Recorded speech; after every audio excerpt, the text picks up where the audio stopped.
স্বপ্নে যদি আমরা কাক দেখি, এটা সাধারণত একটা নেগেটিভ সাইন বহন করে, কারণ কাককে আল্লাহ রাসূল সাল্লাল্লাহু আলাইহি ওয়াসাল্লাম ফাসিক বা ফুয়াইসিক বলেছেন। তো আমরা যদি স্বপ্নে কাক দেখি, এটাকে আমরা পজিটিভ কোনো সাইন মনে না করে নেগেটিভ সাইন মনে করতে পারি। যদি স্বপ্নে লম্বা কাপড় দেখি, এটা গুড সাইন। কারো গায়ে যদি লম্বা জামা থাকে তাহলে এটা গুড সাইন, আর খাটো জামা থাকলে সাধারণত এটা নেগেটিভ সাইন। স্বপ্নে দুধ খেতে যদি দেখা হয় তাহলে তার জ্ঞান বৃদ্ধি পাবে বলে। আসসালামু আলাইকুম ওয়া রাহমাতুল্লাহি ওয়া বারাকাতুহু। প্রিয় দর্শক, আসলে আমরা স্বপ্নে অনেক কিছু দেখে থাকি। আমরা স্বপ্ন দেখি কিন্তু আমরা এর অর্থটা জানতে পারি না। আজকে আমরা জানবো যে আসলে স্বপ্নে আমরা যদি দেখি যে আমরা দুধ পান করতেছি, আবার স্বপ্নে আমরা দেখি যে কাক এসেছে আমাদের বাড়িতে, আবার আমরা দেখি অনেকেই যে আমি স্বপ্নে আজান দিচ্ছি, আবার অনেকেই দেখি যে আমি স্বপ্নে নৌকাতে ভ্রমণ করতেছি। আসলেই সুপ্রিয় দর্শক শ্রোতা, স্বপ্ন হচ্ছে তিন প্রকার। বিশ্বনবী সাল্লাল্লাহু আলাইহি ওয়াসাল্লাম বলেছেন যে স্বপ্ন হচ্ছে তিন প্রকার। একটা হচ্ছে শয়তানের পক্ষ থেকে, আরেকটা হচ্ছে যে আপনি সারাদিন যা কিছু করেছেন এগুলির খেয়াল থেকে একটা স্বপ্ন, আরেকটা হচ্ছে আল্লাহ তাআলার পক্ষ থেকে। আসলে কোনটি আল্লাহ তাআলার পক্ষ থেকে, কোনটি শয়তানের পক্ষ থেকে, কোনটি খেয়াল থেকে স্বপ্ন, আজকে আমরা জানবো ইনশাআল্লাহ। আজকে আমাদের বিশেষজ্ঞ প্যানেলে যিনি রয়েছেন জনপ্রিয় স্কলার ডক্টর মিজানুর রহমান আজহারি, তার মুখ থেকে আমরা জানবো যে আসলে আমরা স্বপ্নে যদি দেখি আমি দুধ পান করতেছি, আমরা যদি স্বপ্নে দেখি কাক এসেছে আমার বাসায়, আবার আমরা যদি দেখি যে আমি আজান দিচ্ছি, আবার আমি নৌকাতে ভ্রমণ করতেছি বা জাহাজে ভ্রমণ করতেছি, এর ব্যাখ্যাটা কি?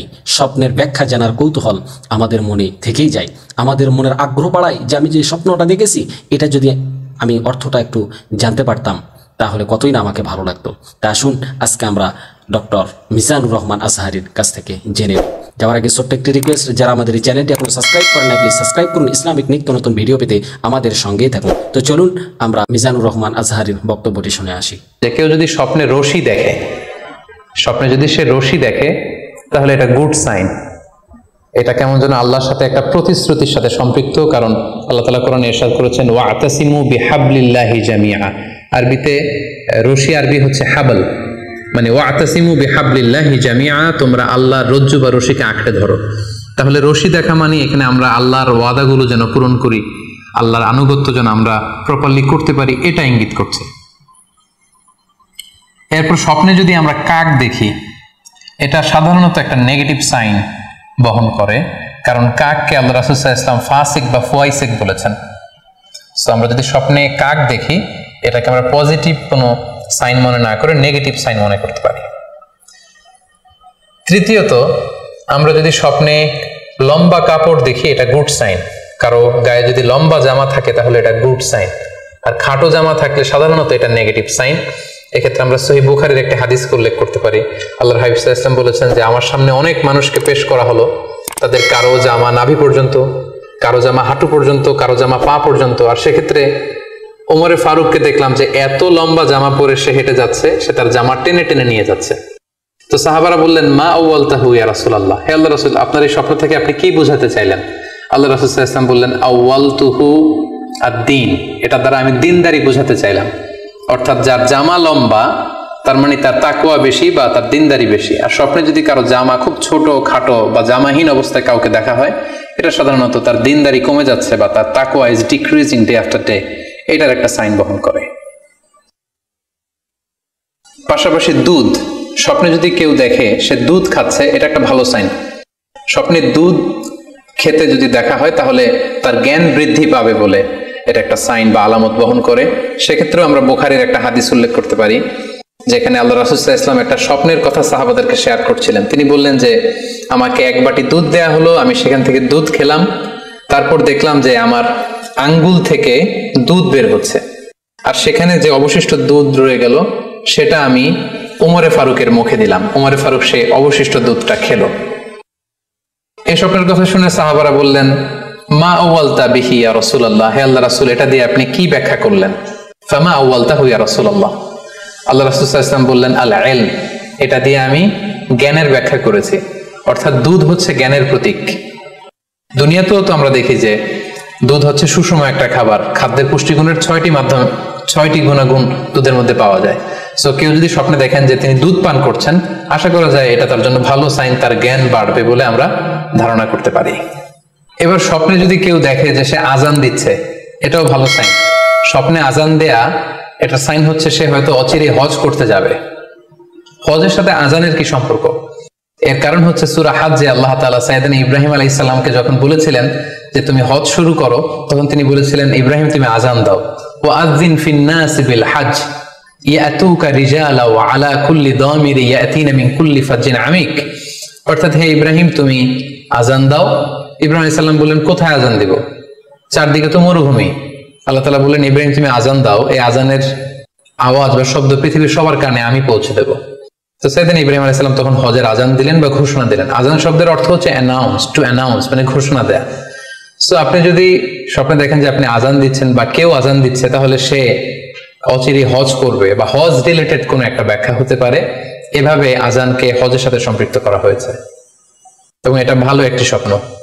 এবার স্বপ্নে যদি কেউ গর্ত দেখে যে সে গর্ত খুঁড়ছে বা তার জন্য কেউ গর্ত করছে, এটা ষড়যন্ত্রের সাথে সম্পৃক্ত। কেননা আরবি প্রবাদে আছে যে মান হাফারা হুফরাতান ওয়াকা ফিহা, কেউ যদি কারোর জন্য গর্ত করে তাহলে সেই গর্তে সে নিজে আগে পড়বে। তাহলে গর্ত করা মানে অনেকটা কারো বিরুদ্ধে শত্রুতা করা বা ষড়যন্ত্র করার একটা চিহ্ন বহন করে। এবার স্বপ্নে যদি কেউ নৌকা দেখে বা শিপ দেখে, জাহাজ দেখে যে সে জাহাজে আরোহণ করছে বা নৌকায় আরোহণ করছে, এটা তার জন্য একটা ভালো সাইন। সে কোনো বিপদ থেকে মুক্তি পাবে বলে ধারণা করা যেতে পারে।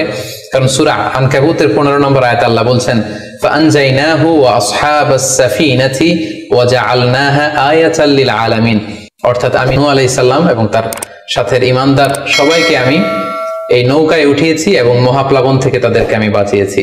আর এই মহাপ্লাবনকে আমি গোটা বিশ্বের জন্য একটা নিদর্শন করে রেখেছি। সো নৌকায় ওঠা বা জাহাজে ওঠা, কোন শিপে বা লঞ্চে ওঠা, এটা আপনি বিপদ থেকে মুক্তি পাবেন, and you are in the safe zone, এই ধরনের একটা ইঙ্গিত বহন করে। ইমাম মুহাম্মদ ইবনে সিরিনের কাছে এক লোক এসে বলল যে ইমাম, স্বপ্নে দেখেছি যে আমি একটি শস্য ক্ষেত্র চাষ করছি কিন্তু কোনো ফসল হচ্ছে না, এটার মানে কি? তিনি ব্যাখ্যা করে দিলেন আনতা তা'জিলু আন ইমরাতিক, অচিরেই হয়তো তোমার স্ত্রীর সাথে তোমার সেপারেশন হয়ে যেতে পারে। কারণ কোরআনে স্ত্রীকে শস্য ক্ষেত্রের সাথে তুলনা করা হয়েছে মেটাফরিক্যালি। সূরা বাকারার 223 নম্বর আয়াতে আল্লাহ বলছেন নিসাউকুম হারসুল লাকুম ফাআতু হারসাকুম আন্না শি'তুম। অর্থাৎ তোমাদের স্ত্রীরা হচ্ছে তোমাদের শস্য ক্ষেতের মতো, তোমরা যেভাবে খুশি এই শস্য ক্ষেত্রটাকে সুন্দরভাবে চাষাবাদ করতে পারো। তাহলে শস্য ক্ষেতের সাথে বা ক্রপ ল্যান্ডস এর সাথে আপনার স্ত্রীর সাথে সম্পর্ক হওয়া বা সেপারেশন হওয়া, এইভাবে ইঙ্গিত নেওয়া যেতে পারে। সবশেষে একটি ঘটনা উল্লেখ করার মধ্য দিয়ে আমরা এই সিম্বলিক বা আইকনিক ব্যাপারটা শেষ করতে চাই। সেটি হচ্ছে ব্যক্তির ভিন্নতার কারণে কিন্তু স্বপ্নের ব্যাখ্যাও ভিন্নতা হতে পারে। ব্যক্তি ভিন্নতার কারণে স্বপ্নের ব্যাখ্যাও ভিন্ন হবে। একই স্বপ্ন দুইজন লোক দেখলো, দুইজনের স্বপ্নের ব্যাখ্যা কিন্তু দুরকম হতে পারে। সেক্ষেত্রে আমরা মুহাম্মদ ইবনে সিরিনের একটা ঘটনা উল্লেখ করতে পারি। মুহাম্মদ ইবনে সিরিনের কাছে এক লোক এসে বলল যে আমি স্বপ্নে দেখেছি আমি আজান দিচ্ছি, এটার ব্যাখ্যা কি? উনি বললেন তুমি হজ করতে যাবে। তার কিছুদিন পরে আরেক লোক এসে একই স্বপ্ন দেখলো, তিনি বললেন যে আমি স্বপ্নে দেখেছি যে আমি আজান দিচ্ছি। তো তিনি বললেন চুরিতে তোমার হাত কাটা যাবে। তো ওনার ছাত্ররা দুইজন লোকের কাছে দুই ধরনের উত্তর দেওয়ার কারণে অবাক হয়ে জিজ্ঞেস করলেন যে হে ইমাম, একই স্বপ্ন দুইজন দেখলো কিন্তু আপনি এক একজনকে এক এক উত্তর কেন দিলেন? তো তিনি বললেন যে এই দুইজনকে আমি চিনি এবং তাদের ব্যক্তিগত জীবন সম্পর্কে আমি জানি। সো তাদের জীবন আচরণ, তাদের ব্যক্তিত্বের কারণে আমি দুই ধরনের ব্যাখ্যা করেছি। প্রথম জনের ব্যাখ্যা করেছি আমি সূরা হজের আলোকে, কারণ সূরা হজে আল্লাহ ইব্রাহিম আলাইহিস সালামকে বলেছেন ওয়াযিন ফিন নাস বিল হজ, তুমি মানুষের মাঝে হজের জন্য আজান দাও, ঘোষণা দাও। সো সেই লোকটি আজান দিয়েছে, তার মানে আশা করা যায় সে হজে যাবে। আর দ্বিতীয় লোকটির স্বপ্নের ব্যাখ্যা আমি করেছি সূরা ইউসুফের আলোকে। সূরা ইউসুফে একটি আয়াত আছে সুম্মা আযানা মুআযযিনুন আইয়াতুহাল আইর ইন্নাকুম লাসারিকুন, অর্থাৎ মিশরের কিং এর একটি পানপাত্র চুরি হয়ে গিয়েছিল।